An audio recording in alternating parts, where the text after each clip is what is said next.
Assalamualaikum warahmatullahi wabarakatuh. Selamat datang kembali di kelas 4 pada hari ini Senin 10 Agustus 2020. Belajar dengan bahagia, mandiri dan berprestasi. Kelas 4 hebat.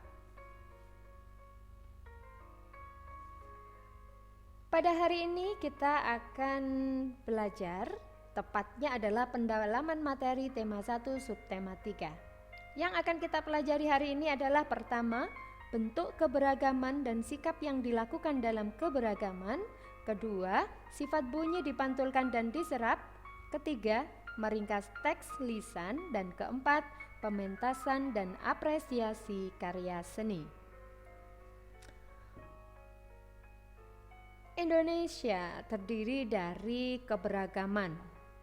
Di antara bentuk keberagaman di Indonesia yang pertama adalah keberagaman suku bangsa. Di Indonesia ada suku bangsa Jawa, Sunda, Bali, Ambon, Batak, Minangkabau, Toraja, dan masih banyak suku bangsa yang lainnya. Kedua, ada keragaman bahasa daerah. Ada bahasa Jawa, bahasa Sunda, bahasa Betawi, bahasa Batak, dan lain-lainnya. Ketiga juga keragaman agama. Ada 6 agama yang diakui di Indonesia, yaitu agama Islam, agama Kristen, agama Katolik, agama Hindu, Buddha, dan Konghucu. Keempat, ada keberagaman alat musik. Setiap daerah tentunya memiliki alat musik yang berbeda. Di antaranya angklung, sasando, tifa, saluang, juga gendang, dan masih banyak alat musik yang lainnya. Kelima, keragaman rumah adat. Masing-masing suku bangsa memiliki rumah adat yang berbeda. Ada rumah joglo di Jawa, ada tongkonan yang merupakan rumah adat suku Toraja, ada honai, rumah lamin, gapura candi bentar, dan juga rumah gadang. Keenam adalah keberagaman makanan khas. Ada pempek, papeda, nasi kerawu, rendang, dan juga gudeg di Jogja.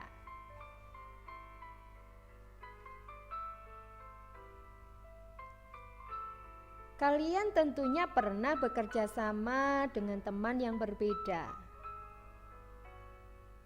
Sikap yang seharusnya kalian tunjukkan ketika bekerja sama dengan teman yang berbeda adalah saling menghargai dan menghormati, mementingkan kepentingan bersama, dan juga tidak memaksakan kehendak.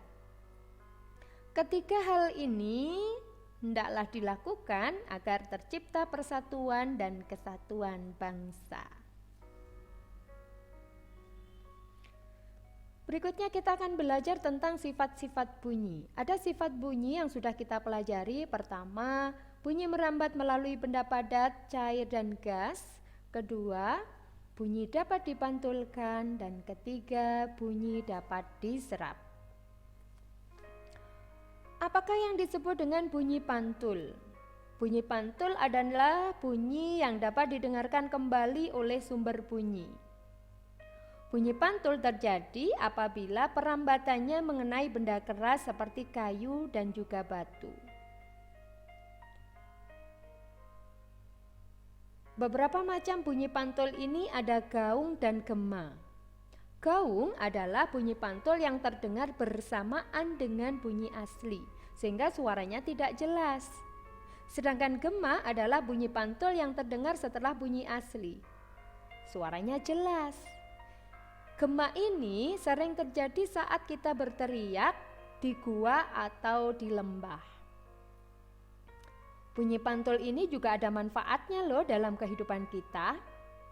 Contoh pemanfaatan bunyi pantul diantaranya adalah mengukur kedalaman laut, mengetahui kedudukan kapal selam, dan juga mengetahui letak ikan di laut.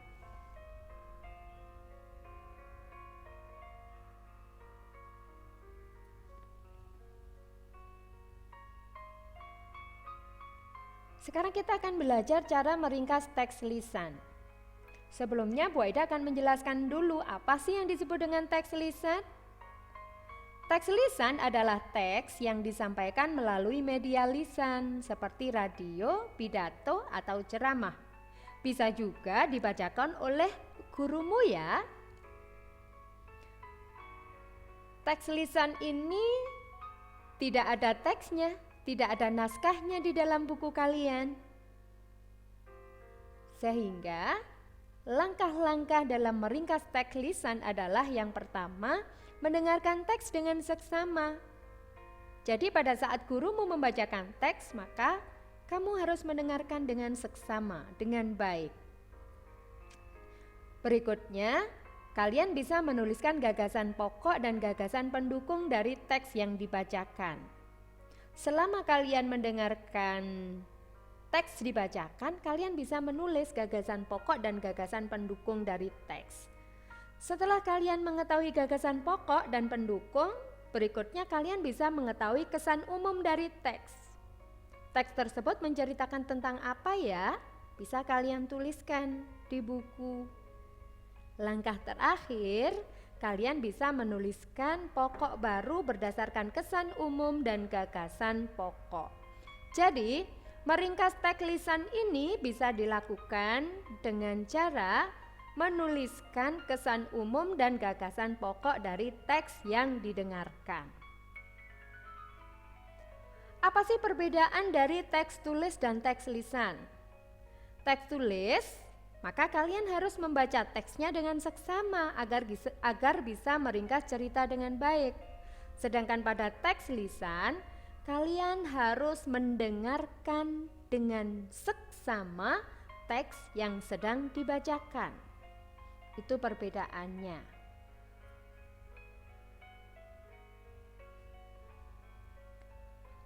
Pementasan tari.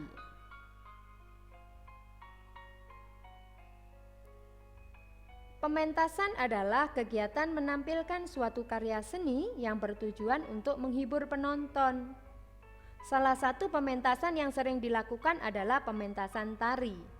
Seperti kemarin yang kalian lakukan adalah mementaskan tari Bungong Jumpa. Biasanya setelah pementasan penonton akan memberikan apresiasi. Apresiasi adalah penilaian terhadap karya sastra. Apresiasi dilakukan dengan cara mengenali, menilai, dan menghargai makna atau nilai-nilai yang terkandung dalam karya seni tersebut.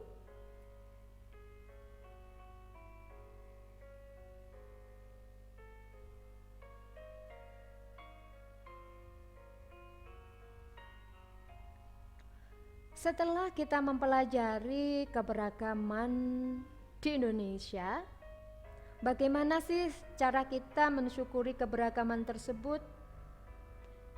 Di antara cara kita bersyukur atas keberagaman adalah dengan saling menghargai dan menjadikan perbedaan itu sebagai hal yang saling melengkapi dan pemersatu di antara kita atau pemersatu bangsa.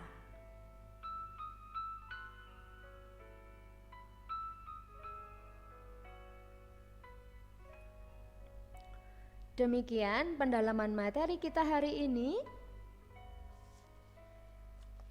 Terima kasih perhatian kalian. Tetap sehat, tetap semangat, belajar dengan bahagia, mandiri, dan berprestasi. Selanjutnya, sebelum Bu Aida akhiri, kalian bisa mengerjakan evaluasi yang ada di halaman 177 sampai 179. Bu Aida mohon maaf jika ada kesalahan. Terima kasih kalian telah memperhatikan dengan sangat baik. Bu Aida akhiri. Wassalamualaikum warahmatullahi wabarakatuh.